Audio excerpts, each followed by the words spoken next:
Ahojte moji milí štvrtáci, pozdravujem vás ešte z apríla, posledného aprílového útorka. Vy už máte májové hodiny, štvrtok a piatok. No ako viete, samozrejme dopredu stále nahrávam tie hodiny a vidíte sami, že teda staronové prostredie okolo nás, keďže my sme už v škole s maturantami. No a dúfam, že čoskoro sa do školy dostanete aj vy, samozrejme, ak to bude bezpečné.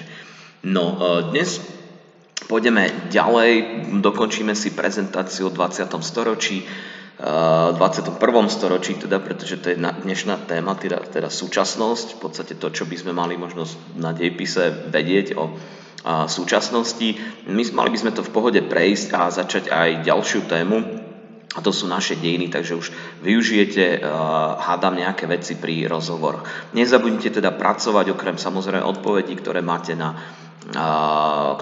teraz počas hodiny alebo pred hodinou, tak máte pracovať na vašich zadaniach, čiže niekedy teraz by ste mali aj končiť vaše svetové dejiny a mali by ste sa už intenzívne pustiť do vašich dialogov alebo interview, čiže rozhovor s vašimi známymi, blízkymi, ktorí boli ochotní teda poskytnúť rozhovor. Ak by bol nejaký problém, treba písať, určite vám nedám nejaké ospravedlnenie, takže treba na to makať. Dobre, poďme teda na to. Sorry for that.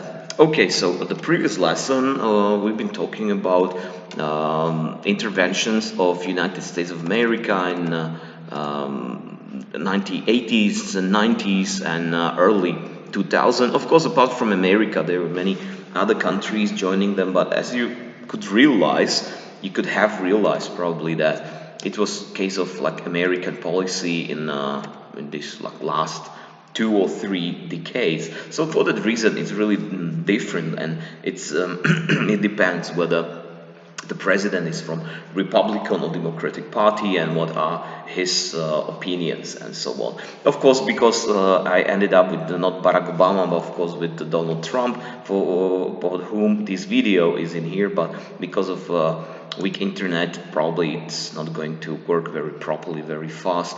And it's actually like funny parody on his slogan America First, which is actually from Ku Klux Klan, and Slovakia Second. So many countries shot plenty of videos that were mocking actual nationalism and pride, and actually use it for the promo, for the advertising these countries. And this one is really cool, and we are going to watch it at the end of Slovak history. So for this reason, this is actually outline of all American presidents. Yeah, the bell is ringing, as you can hear. Probably you missed this sound. Okay, so I believe this school year you'll be able to hear it too. Okay, let's move on, guys, because the topic for today is this one. I call it the age of yours. We started like these years of 2000. It was not the 21st century. It was the last year of the 20th century. But still, everybody was celebrating on this New Year's Day. And as a historian, of course, I tried to explain them that it's not new century or millennia. Still, it's not only up to 2016. Of course, I tried to upload it something for past years, and that is including COVID.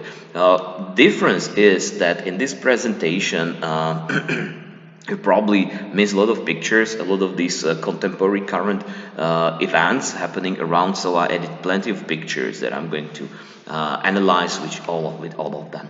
Why age of yours? Because you were born at that time. If I can guess, you were born at the age of like 2003, 4, something like that, or 2002. Some of you.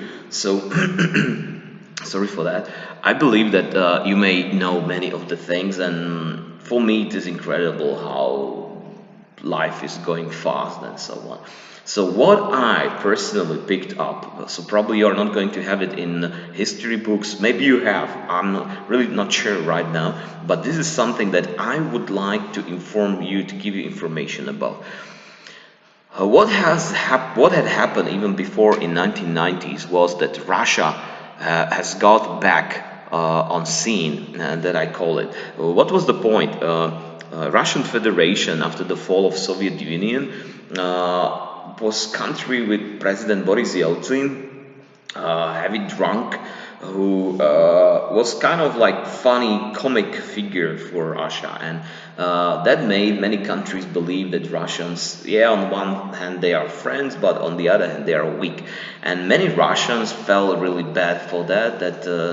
They missed those times when they were superpowers. Still, they possessed nuclear weapons. They were fighting some wars around. What happened was when Boris Yeltsin ended up as the president, new president Vladimir Putin, former agent of KGB, became the president, and after two periods of presidency, he was prime minister, and Medvedev was his president. Since the time, his president ever, and probably he'll be the president of Russia forever. And that made Russia something different. What he did was that he kind of managed to overrule the crime and mafia in Russia that made him kind of powerful enough, and he could use them to reward magnates or tycoons in Russia that start to support his policy. In this thing, they start investments in oil companies, Russian oil companies, and from this money they start to finance kind of rise of Russia's power back. But what I found out was that it became more nationalistic, more of fake news and lies, and it really reminded me Russia in the 19th century, when they were these policemen of Europe, and they were intervening in many countries and tried to spread their propaganda around. So that was really different. Why they used this stuff? The reason was in case, and probably this kind of doctrine of Russians today, of restoration of Soviet Union. Of course, it is impossible, especially in Baltic states, but at least to get countries that were even either pro-Russian or with a lot of Russian minorities, and spread their borders further. So what happened? Russia, after 1990s, fighting some wars in Chechnya, they also had two conflicts with Georgia, Gruzinsko, and as you know, since revolution of Maidan in Ukraine, they occupied even Crimea, and in Donbass and around Luhansk there is actually war or civil war. Actually, hard to say civil war whether these Eastern Ukrainians are Russians. I should explain more things in here, so let's do it. Apart from this, not only Russians, but probably other countries too, with the appearance of social websites and social sites that can make contacting other people, they can make it very easy to do, and very cheap prices of mobile phones could be affordable for many people, even from Africa or Asia, from poor countries, which many people found it's weird that they must be rich, but it's not so bad. Like, you have mobile phones, even they have mobile phones. So I will show you some pictures about this that I found interesting. And explanatory for you. The other thing is that is really common for about 20 years, and even before that, it's so-called globalization. Globalization is a process of global market, global cultural, civilizational sphere in a world where information and products can flow from one place of the world to another very quickly, and including with IT technologies, with the TV and radio, and from culture to products to economy and industry.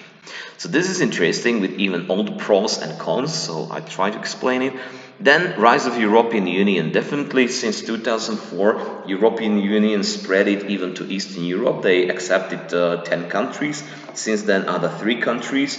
Despite Brexit, there is 27 members today, and where they even successfully managed to open borders, so-called the Schengen zone, and the other was the so-called the Eurozone, which are countries that use currency euro. That many people believe that it's probably impossible to introduce, but they manage it, and we are the members of this thing, and it actually helps us with overcoming the economic crisis. And actually, I expect to come one economic crisis to come, but it was about the year this one 2020, but it came 12 years before that. It had come 20 years before that, already in 2008, and I can remember while we were traveling to the High Tatras, I bought the printed newspapers, and fuel station somewhere in Lipto, and they already were informing about falling of big American banks. The reason for that was the reason for that crisis was kind of like consumption, very high consumption, and printing money without actual value. The other thing was very weird bank policy in the United States and many countries included, that they all the time like refinanced loans with another loans. And I found it like two. I always mention two scenes from two movies. Actually, one is TV show Beverly Hills 902 or something like that. And there was one character. She was called Donna, and she tried to pay for rich clothes in some shop, and all of her credit cards were run out of like minus $10,000, and she had like 10 of them. So how a bank can how some bank can earn money when people can't pay it back. The other was a man, not man from the earth, but the astronaut, I believe, with Billy Bob Thornton, and he was like kind of like retired astronaut that he wanted to build a rocket in a barn in his farm somewhere in Wyoming or whatever. And the movie started that he came to the bank and they didn't want to give him a loan, another loan, because he was not paying for the previous two or three loans for like $1 million. And he got angry, he got outside, got a brick, and he broke the glass window, shop window of the bank, and they gave him the loan. And actually he got into the space with his homemade racket, and he got back and he became great American hero. But who paid the loan, even if his farm was confiscated by the bank. Probably they couldn't beg like four or $5 million, and that was case of kind of like high consumption. How it was overcome was the point that they actually printed another money. So I thought that another crisis shall come one day. Of course, during times of COVID we can't see it very much, but it may come again some years ago. So sorry to tell you these things, but it can be nothing. Much more dramatic that we should be worrying about is global warming, that climate change is caused like many influences, and I try to show you, which is connected also with so-called the Arabic Spring. That was kind of a movement of revolutions and coups d'etat in Arabic countries since 2011, and the direct result were conflicts in Egypt, in Tunisia, in Libya, that was being bombed by Italian, British, and French air forces in order to support rebels against Muammar Gaddafi, still living there. But just like Saddam Hussein, like to be captured and was killed. The most serious conflict is still there in Syria, in which a protest against the president Assad turned out into terrible civil war with many fractions that was supported by many other things. That caused immigration crisis, even in Europe in 2014, rise of nationalism and so on, but also in Syria, where actually American armed forces of Iraq and Syria created Daesh, or Islamic State of Iraq and Levant, or ISIS of Iraq and Syria, and that became kind of like Islamic State terrorist organization with a complete totalitarian form of rule, and they occupied, as you'll see in the maps, they occupied large parts of Iraq and Syria and held it for a couple of years. It seems to be defeated so far. We'll see. The conflict in Syria is like getting much smaller, but still, it's not definitely the end of it. What actually brought these, how to say, insecurities with Russia, with information propaganda, with globalization, that some cultures or ethnic groups or religions may feel like endangered, with European Union from point of many people like dictating what you should do, you shouldn't do, accepting liberty. Some people just don't like it. But economic crisis, especially global warming, climate changes, and this immigration crisis altogether made a lot of people in Europe, but not only in Europe, but even in Americas, in Brazil, in USA, feel really insecure and angry about this, and many politicians turn into nationalism, kind of racism, conspiracies, and many people start to listen to them. And I would say there is whole worldwide revival of populism and of nationalism. So there are politicians that speak what these angry people want to hear, and thus, like in Hungary with Viktor Orban, in Poland with Kaczynski party, in Italy with Salvini, of Minister for Inner Affairs, and actually even Brexit seems to be the result of this populism, and of course, election of Donald Trump as probably one of the worst presidents of USA ever, despite of his like nice economical program. But can anybody can do this, like lowering the taxation? And into this thing, epidemic of coronavirus, COVID-19 came. So many people made it like what was the worst year of 2019, and suddenly 2020 came and just smack you from one to the other. Still, it is not as bad a year. It was not so bad a year as 555 AD, that were series of catastrophes, of epidemics, plagues, and volcanic eruptions, and hunger, and so on. So what will come next? We are not sure. How do we see our future? Difficult to say. What I can tell you is that probably Russia and this tension between Western world and Russia will just go on. Information warfare must be fought. There is no other chance. Globalization and even the European Union actually some kind of weapons that can overcome these, but they can cause another thing. So really difficult to say. Be ready for the next economical crisis. Try to separate to prevent global warming and lower your like consumption style. Maybe I know it's difficult to say, easy to say, difficult to do, of course.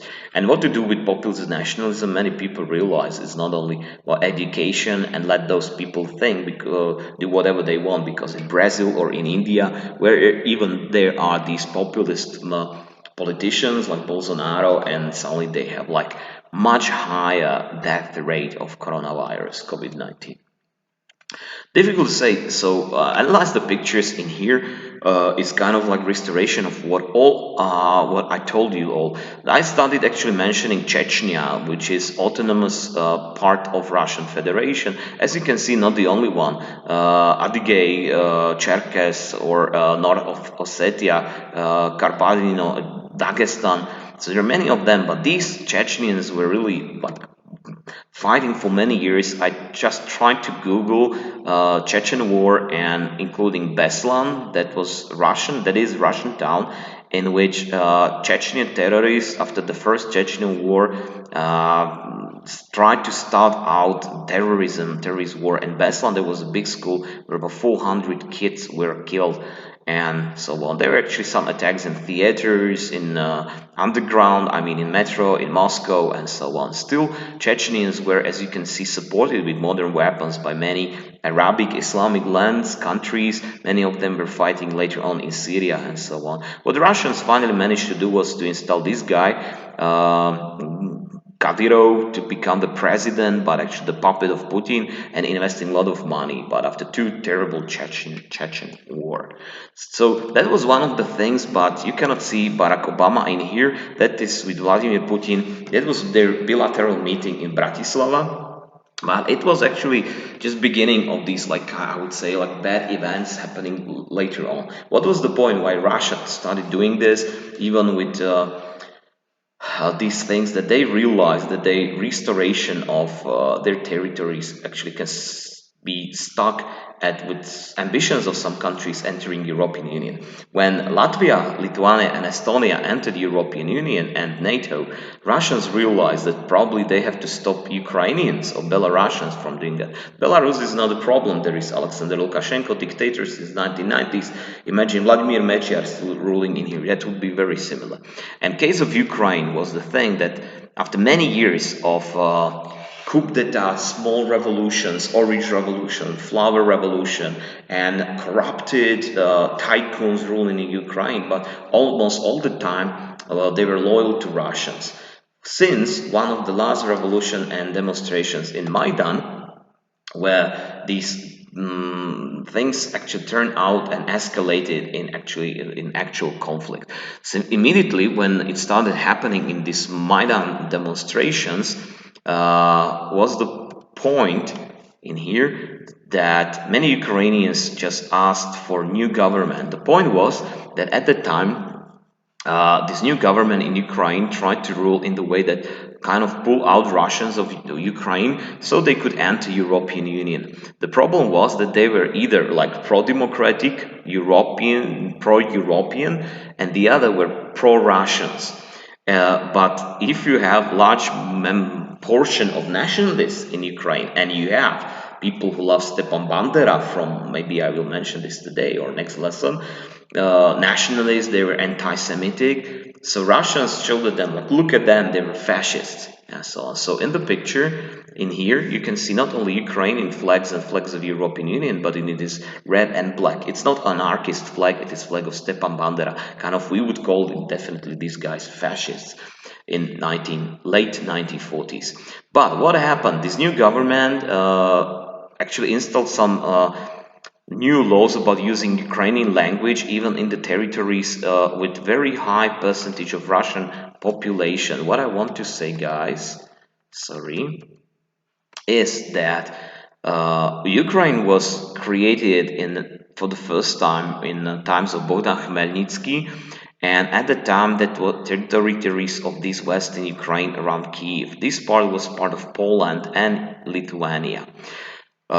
It was also settled by these Rusins, like Slovakia. But the thing was that these territories were former Ottoman Empire with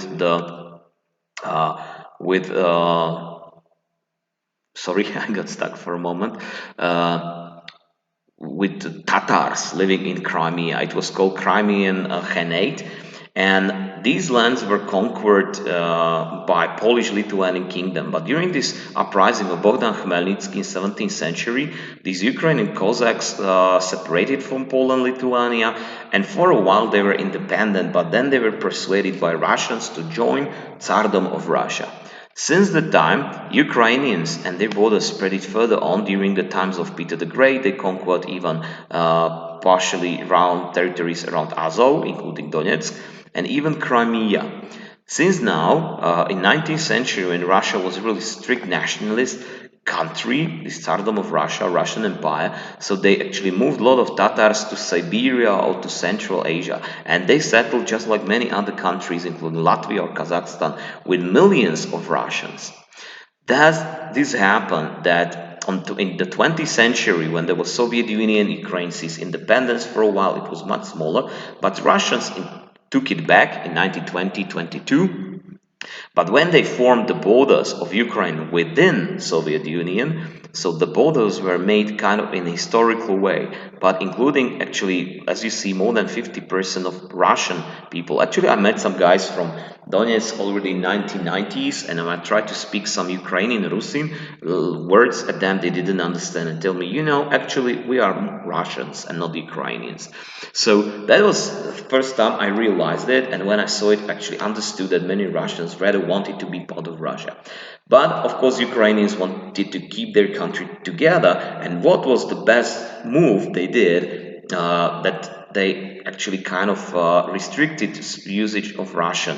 The reason was to decrease Russian propaganda. They tried to prevent and persuade Ukrainians from asking to enter European Union, because this new modern government asked for that, entering European Union, but Russians tried to stop it, and for that reason, even this Maidans and actually war that started, what I found at the beginning, that our oligarchs are better than your oligarch, because the oligarchs, I couldn't see any big difference. So these Maidan protests in the square in Kiev turned out to be like a couple of weeks lasting riots and street fights between Ukraine police loyal to pro-Russian president and demonstrators, including actually many people who were democratic but even nationalists or football hooligans. So that was really difficult. Actually, I saw some people fighting with in medieval armors. They were reenactors fighting with like these fake swords, fighting the police, but they were actually shooters around in here, sharpshooters shooting other people. So it was kind of like street war. And many students asked me like, "This is going to be Second World War." That was 2014, guys. So difficult to say, but Russians later moved this conflict to other places, and they motivated many Russians to start fighting even in Donetsk and Luhansk around in here. And what the Russians did very quickly was that suddenly they occupied Crimea. But Russian soldiers came to Crimea without any signs, insignia, the flag, Russian flags, or this double-headed eagle. And even when they asked Vladimir Putin like who they are, because when the soldiers came, so suddenly pro-Russian politicians changed it, seized power, immediately organized a referendum without any surveillance from the world, and 90% of people of Crimea voted for the union with Russian Federation. And when Vladimir Putin was asked, like, who are these soldiers when they are on the mark, he said, I don't know, just some little green man, zelení mužici. So that was something that even Americans couldn't do. If they did, so they were being persecuted by international court laws and by their own media. But in Russia, Putin and these guys were being celebrated, and Crimea became Russia. So this was really different and difficult.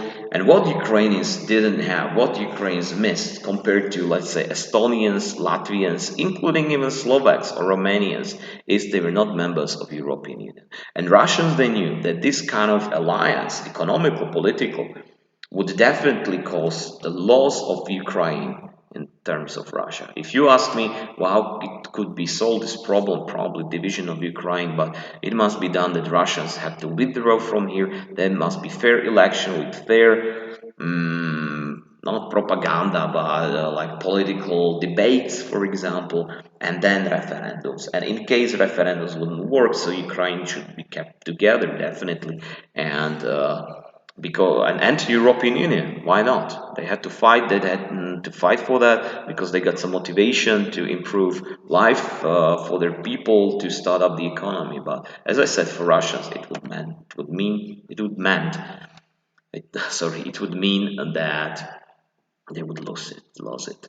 So for this point, if you imagine that these kind of conflicts were present 70, 80, 100 years ago between Germany and France, Ireland and United Kingdom, and what made them stop fighting, including ETA in Spain, IRA in Ireland, was European Union. So as this man in this cartoon says, for 50 years Europe has meant peace, but for many people, so boring. It became not important. When you are okay, you are well fed up, you just don't care about freedom and peace in this way. And as you see, Brexit caused that in Ireland, Northern Ireland, the violence is being restored, unfortunately. Then I wanted to mention a couple of other problems and things, and I realized that all of them are kind of agenda for UNESCO, for United Nations organization, including with their like branches like UNESCO or UNICEF. And as you see, we have very slow internet, so probably I just let it be, guys. Okay, this is what we are the member. Our school is the member of SAPNet, which is Associate Schools Network, or Partners Network of UNESCO schools.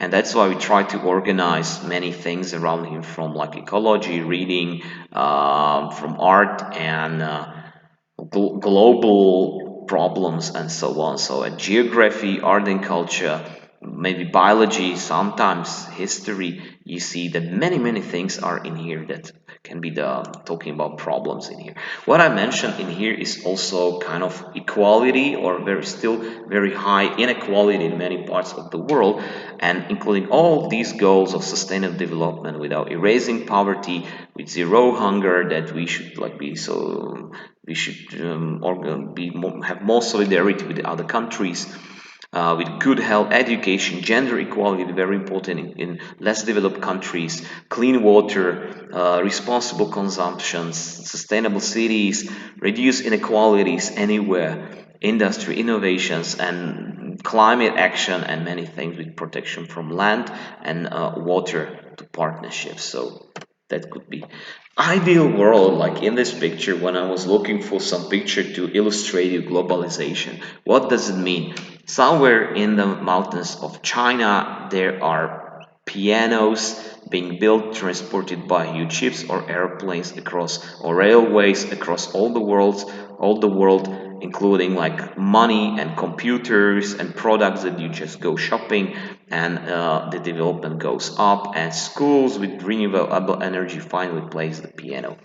But the thing is that these are kind of like these lorries carried these loads and produced in China or Bangladesh in China, and doesn't help very much of sustainable development. And the point is that t-shirts, things, computers we use are made of China. They use things made in America, or innovations are from Europe, and many others. Globalization means that in Slovakia we have production of Hyundai, Kia, Citroen, Peugeot cars, that German shoemakers make shoes here in Slovakia, that we Slovaks invest in Estonia, in Russia, for example, and so on.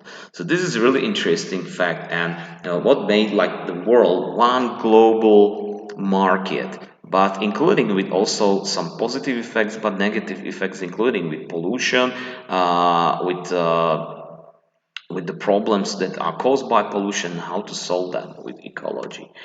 One of the most important with the higher consumption is higher production, is that we just produce more carbon dioxide, and what made atmosphere, I would say, thicker in gases, what makes the sun rays usually being like reflected back to the atmosphere, are now kept inside and cause global warming in here. Now, the result is, as you know from biology or English, that there are plenty of effects that maybe 20 or 30 years we had no idea this may happen, and very quickly, much faster than in regular cycles of ice ages are happening, with of course with melting of snow and ice, with thawing permafrost and warmer oceans, rising sea level, flooding some low altitude regions, and for changing completely like biological structure, and then having a lot of moisture in the atmosphere, causing a lot of droughts and wildfires. But in some lands it's like a lot of heavy rainfalls and snow falling in Africa, and much stronger storms. But in the cities we can see that there is like heat waves. In the deserts there is the fact that actually the deserts are growing and people are losing the pastures around. So this is something that you should show even to Milan Krajniak, our Minister of Family, because it does not believe, just like Václav Klaus, former president and prime minister of the Czech Republic, that we have these circles, but suddenly in very short period of time we have very dramatic increase of temperatures. This is not any hoax, this is just real scientific data in here. So effects can be like really tremendous, really changeable our environment, of course. And who don't believe it, so these authors of this picture find Dwight Eisenhower, American president, like farming looks mighty easy when your plow is a pencil and you're 1,000 miles from the field.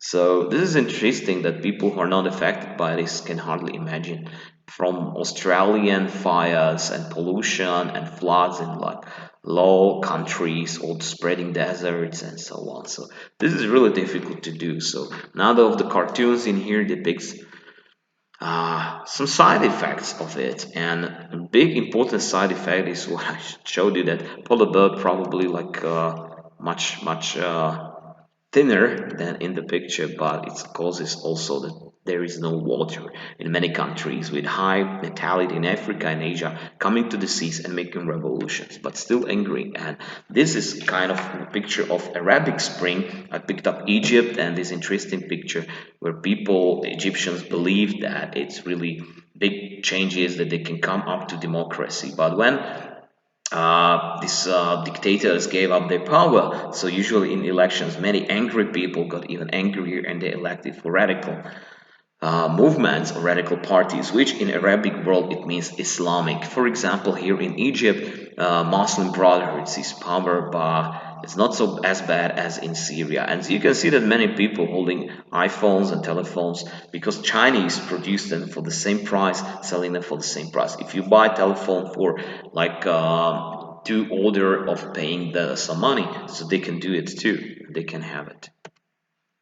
The result was this Arabic Spring. As you can see, that there were actually all Arabic countries having some issues, troubles, and in this map from The Economist or United Nations source, that where democracy was established was only in Tunisia. That was really dramatic still anyway, but restricted democracy or autocracy were kept from Morocco, Sultanate Algeria, in Egypt with its Muslim Brotherhood, in Sudan that was being divided, Iraq, Kuwait, Jordan, even Iraq is not a democratic country at all, Lebanon, and so on. Full autocracy still for many years from Oman, United Arab Emirates, and Saudi Arabia, financing many of wars of Muslims against just for spreading their power. So this is real difficult and still friends of them.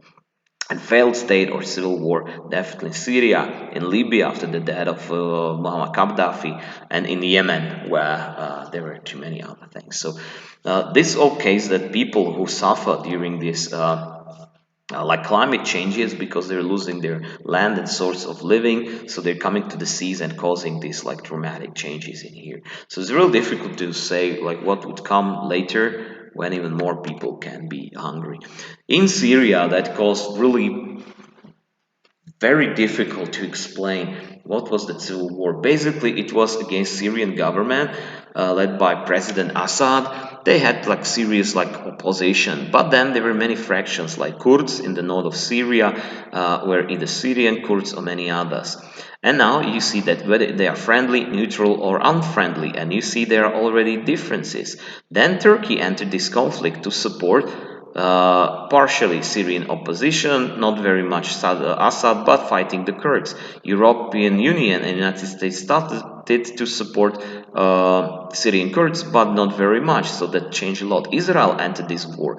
Saudi Arabia, Iraqi government, because there were a lot of these ISIS and Daesh acts, but Iraqi Kurds had these different things to Syrian Kurds, and this was really dramatic, like they were very changeable.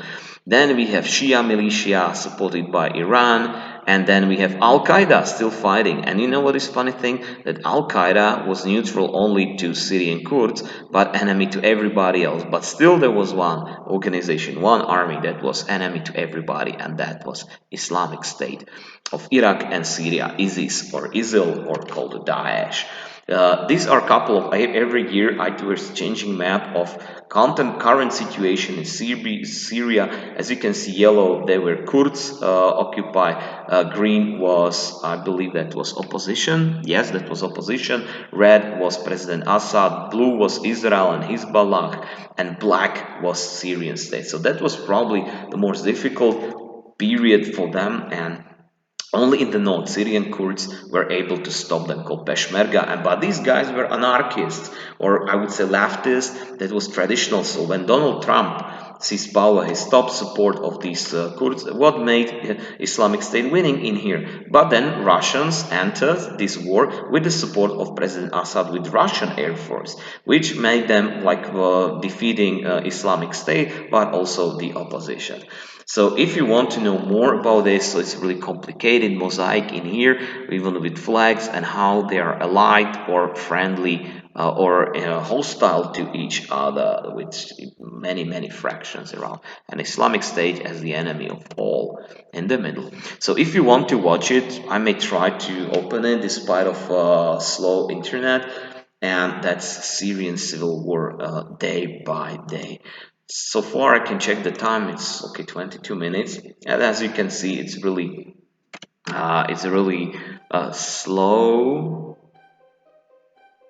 And from the breakout of war, okay, so we have this uprising. Maybe I should just go down the here. So to 2011, since this Arabic Spring protest of Syria, but as you see, partially this is Iraq. In here we got partially Lebanon and Kurdistan, that is not independent but was kind of autonomy for Iraq, called Peshmerga, that were Kurds in here. And when we move on, we have this breakout of the opposition against President Assad, so rebel groups in here, and gradually this war was going on, and as you can see from day by day, it was changing. And we have already Islamic State that was actually from the recruits of American army fighting with American weapons and vehicles, but promoting Islamic State of terrible, almost like slavers regime of radical Islam. And as you can see, when Iraqi and Syrians tried to fight them, including Kurds in here, but as you see, it was not very successful. So from all these, like who is good and who is bad, turned out to be like war against the Islamic State, and they were calling for the war against anybody. But as you see, still in the north, Kurds were so important. They actually proclaimed the state of Rojava in here, and I know that just like to Ukraine or to Russia, some of neo-Nazi from Slovakia went there and started fighting there, because the Ukrainians had division Azov that was using some Nordic runes that had to they should remind like SS Nazi groups. So I know that some punks used to go and fight for this Rojava, for Kurds in here, and instead of wearing these Arabic scarves, these kufiya scarves, so they're wearing women's scarves with flowers and roses to show out the solidarity of them. And then Donald Trump, when he seized power, he proclaimed that Kurds are communists and they are not going to support them. So it actually led to fall of not only of Islamic State, but even like fall of this Kurdistan power. And what is the situation? That is probably 2020, September 2019. So Rojava is still there, but only as a part of Iraq and partially Syria. But what Turks just did, the Turkey invaded, as you can see, and they created this whole zone of Kurdistan, because if these Kurds would have their own independence, definitely Kurds in Turkey would start up another revolution, another fight. So this is really difficult to analyze and to understand it. And of course, when Damascus was being bombed by any forces, Russian, American, Italian, Islamistic, whatever, and some of these guys go white helmets, were trying to save civilians, kids from the ruins, and how to create a terrorist, not innocent child of a man who never did any harm to you. So this was actually basic thing, but many people realized that not entering this Islamistic stuff, but actually being not very friendly, hostile to Europeans who just came there and fighting for oil and dominance, not caring about real things. That made immigration crisis. You can't understand without understanding Syrian war that why millions of people from there moved from Turkey and tried to save their lives coming to Austria, to Germany, to France, and not staying in Slovakia or Hungary, because we are racist countries generally. People don't like them, and people, as you see, that fed Europeans, some were in Cyprus, only Turkey, and from sunk ships, like some woman from Syria holding her child, trying to say, of course among them many young people and adult and men, because they can easily find some work abroad and they can call their families back. So it was a rare picture like this one, that in Budapest some of these like hundreds of thousands of Syrian immigrants came. Nobody wanted to help them because Viktor Orban was himself nationalist, populist, and nobody wanted to help them. So only some volunteers here promoted them and gave them Czechoslovakian, Czech fairy tale Krtek, wow, this little Mo, and Syrian kids like watching in here, having just little moments of amusement and fun. But what Germany could do, they didn't have to help Hungary. They could like keep their borders closed, pick up only the rich guys, clever guys, and so on. But they didn't. They opened the borders in order to save Hungary from having this big Muslim poor minority that would probably cause the rise of Jobbik and nationalist neo-Nazi or fascist or populist nationalist political parties. What Hungary had no problems. It all caused this increase of radicalism in Europe. And as this cartoon is showing, that Islamist state is going to kill people in their own countries. And when you finally escape to the Mediterranean Sea, to European Union, you are welcomed by neo-Nazi. If you think that they are lost, so they don't look like very much like the Swedish skinhead, neo-Nazi skinhead, at their demonstration being hit by this lady's handbag because she was born in a concentration camp. Her whole family, including her mom, who died in Mauthausen in the concentration camp, surviving in Sweden. Suddenly, when she realized that in 1980s, these neo-Nazi skinheads marching in very democratic, open-minded, liberal Sweden, so she just attacked them. So that was something that not many people accepted, and even today they are afraid of, I don't know, various forms of communism, socialism, and in my opinion is really weak. But populism is in any case of from nationalism to Christian populism to any form. As you can see in these statistics, almost every European country had some rise of political parties. This is not even like Netherlands included. In Slovakia, our Slovakia, naša Slovenská Kotlebas party is in here with 8%, but we know even Sme rodina started to criticize this immigration process, and they are actually guys who refuse to help Syrian government. You know that if we are not responsible, we're selling guns, weapons to Assad government in Syria. We are helping Muammar Gaddafi. If somebody says that Italians are not responsible, with Matteo Salvini is telling with 70% in here, which is the League, okay, the League of the North, but they were among the countries bombing Libya. As you see, some countries had really like dangerous numbers, like Poles had nothing to do with immigration, and today they are like promoting the ban of abortions at all. So what can be seen like in here, so I would definitely mention this, despite Angela Merkel is in here, but Marine Le Pen, Nigel Farage managed with his UKIP to introduce Brexit, which probably seems to be a very stupid idea for many of them. Pedro Sanchez is a prime minister. They limited, for example, language rights of Catalonia and Basques. What made Catalonians rebel, have their own referendum, just like in Crimea, and actually their prime minister escaped to Belgium. So it was really dangerous things comparable even to Ukraine. But you have Matteo Salvini, who every day had his Twitter and Facebook posts with the quotes of Benito Mussolini. So how can somebody says that they were not fascists when they are promoting Mussolini's ideas? So when they came to Bratislava, even Matteo Salvini, even Marine Le Pen, invited by Boris Kolar, so one anarchist band came there and threw croissant at them, and playing loud music. And people angry, look at Antifa radicals, but they wouldn't count their Antifa, anti-fascists, if they were not fascists themselves.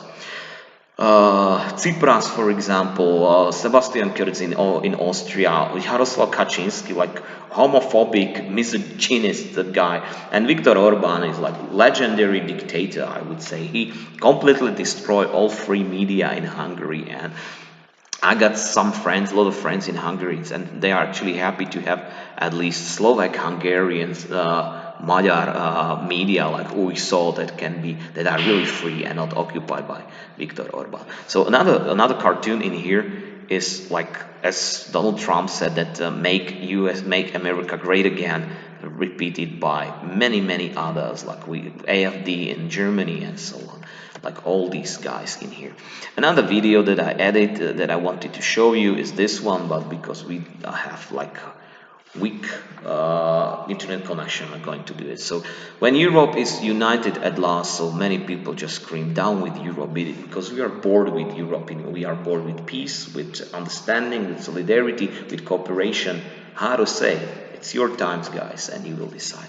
Okay, before I move on, I have to check the time. Perfect, 12 minutes. So I think that we are going to close this lesson today. Okay, let me come back to the previous pictures, and you see that actually I was not talking so much about these days, but I realized that you probably need to have some information about these 2 decades of millennia, of early millennia in here. Okay, so what is actually very important point that influences situation all around the world, not only in Europe, in Brazil, in USA, in China, of course, is information warfare with all these things in here, from propaganda, manipulation, with technologies being used, and kind of disinformation, jamming, spoofing, degradation, changing opinions of citizens from public and social institutions, and changing these elections that can lead into complete like change of regimes, and that is very unstable, and suddenly people are not respecting, not trusting democratic institutions anymore, and many of them enjoy, like, not only Vladimir Putin but even Erdogan, Turkey, or Kaczynski, Poland, or Trump, America.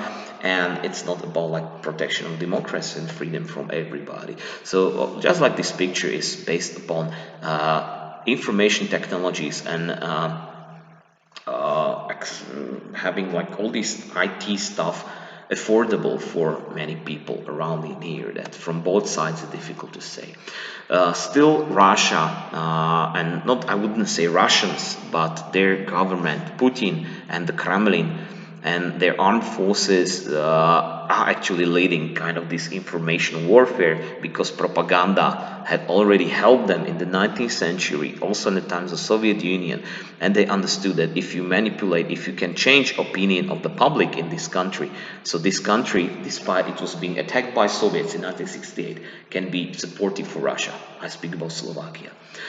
They have their own agencies and proxies that you probably may know from Russia Today, Sputnik, and many unofficial pages.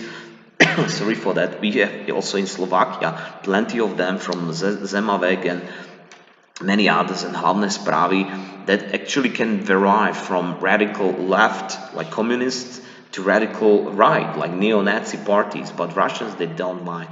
If you don't believe that's the case of Russia, there was a guy, I have to remember his name, Alexander Dugin. Alexander Dugin, I believe. I didn't change my name. I shall write a correction in the commentaries. Who was advisor of Vladimir Putin in the late 1990s, early 2000, and he was talking about national Bolshevism. That should have been like nationalism together with populism, together with Russian communism or whatever, I would say. So combination all of these, still more nationalistic than democratic anyway. And channels like easy visible, easy accessible through like Facebook, Instagram, Twitter, and many others. And even Western media sometimes can accept some fake accounts, fake information from unofficial websites, and so on. And thus Western citizens, politicians, and their opinion leaders can change it. Like the 2 weeks ago, President Zeman in Czech Republic had this, Matos Salvini, I did mention it, Kaczynski, Poland, and Orban, Hungary, are real decisive players here in Central Europe. And we Slovaks, having Kotleba's party and Boris Kolar party, suddenly with the crazy Matovic and opposition with Fico and Pellegrini, can be really the only thing saving us from kind of populism and authoritarian regime. So it's really not very perspective, I would say. And the result is one of these that actually is much older picture than COVID, in this case, that a lot of young moms reading Facebook, fake conspiracy, anti-vax pages started to promote that vaccination can bring you some microchips in your skin and they can cause autism, which was denied many times, but they were actually suddenly break off of measles in Wales and in Scotland, for example, and coming back in here in Bratislava, in Italy, in Czech Republic. So this is something like criticizing anti-vax mom research compared to the vaccine research. And you know what we are coming to point, that when COVID epidemic suddenly popped up, I can tell you that probably the third wave shall come, in my opinion, in autumn, because still like maybe half of the population or one third of population is refusing vaccination. And probably we cannot like do even like having 20 vaccines, but we cannot stop it when we have no vaccination at all. So in this way, even United Nations had to struggle with the effects of coronavirus, not only in case of economy, but even that is actually really affecting all the people around. So difficult to say, and really Stay protected. Try to protect your beloved ones, people around, and we can change it. What is very important, guys, if you understand that still even in media, there are media that can be not only like to the left and to the right, but they can be even like original fact reporting to fabricated, inaccurate information or propaganda. And these are actually American, mostly American media that are somewhere like in neutral. Reuters, a German one, for example, The Economist time. But you may know, for example, Fox News, really like extreme unfair interpretation of the news in hyper partisan right, almost most extreme right, and very famous television supporting Donald Trump and so on. Not very famous for us in this kind of in here, but this is just like in the middle. Similar, the same thing is propaganda media in Slovakia and here. So what Winston Churchill once said, that the best argument against democracy is a 5-minute conversation with the average voter. It sounds so sad, I know, but what can we do with this? And we have some inspiration. Alexander Solzhenitsyn, famous dissident in the times of Soviet Union, who the author of Archipelago Gulag, wrote this thing. It's a universal law. Intolerance is the first sign of inadequate education. An ill-educated person behaves with arrogant impatience, whereas truly profound education breeds humility. And this is something that we need to know. Just education is, in my opinion, is something that can reveal, that can be opened, that can be enlightening for you. And despite we are not attending all the schools, so we can read a lot, we can speak a lot, we can help people with giving them serious information and not being only like hostile, but also open-minded, liberal, tolerant, and try to speak, try to talk and discuss and debate. For that reason, guys, I decided to give you this last video, which is about famous documentary that you may know. It's actually without, but we are ending up a lesson anyway in 4 minutes. And it's a very famous documentary by Luc Besson and some French authors, Jean Arthus Bertrand, about world today. And it's actually more than, like you see, 12 years old, showing about all troubles of the world, from global warming and poverty and desert spreading, lack of fresh water, and so on. So I strongly recommend you guys to watch it, and it's really like moving, I would say, in here. So the last point thing is in here, guys, that we are ended up with history in English. So thank you for your attention. And the last quote is by Richard Feynman, famous physicist. If you want to master something, teach it. Okay, so this is also something that we should promote to guys. Next lesson, we are moving to Slovak history, to Slovakia or Czechoslovakia after 1945. We will speak about period of socialist Czechoslovakia, rule of Communist Party with 1968, Prague Spring. Yeah, bells ringing another time, so I have to finish it. And then we will end up also in modern Slovakia, where I added also plenty of pictures at the end, and this will be held in Slovak language, guys. So don't forget to divide your task for your assignment. I still expect that the time for handing me over your assignments for submitting could be like maybe last week of May. I will need some time to read it too, so we will see. I will let you know, but it's not so much time, guys, because 4 weeks, 4 weekends, it's not enough to write 10 interviews when somebody is going to speak a lot, and you should not like shorten it. So also be ready with the questions you have for these people. Okay, guys, so that's all from the world history for us. Only those who are going to have history seminar with me next year, but we will repeat this and including this one in Slovak too, even for 8 classes, guys. To je z mojej strany všetko, decka. So that's all from me, and stay negative in tests and positive in mind, and I believe we'll see each other soon, guys. Bye bye.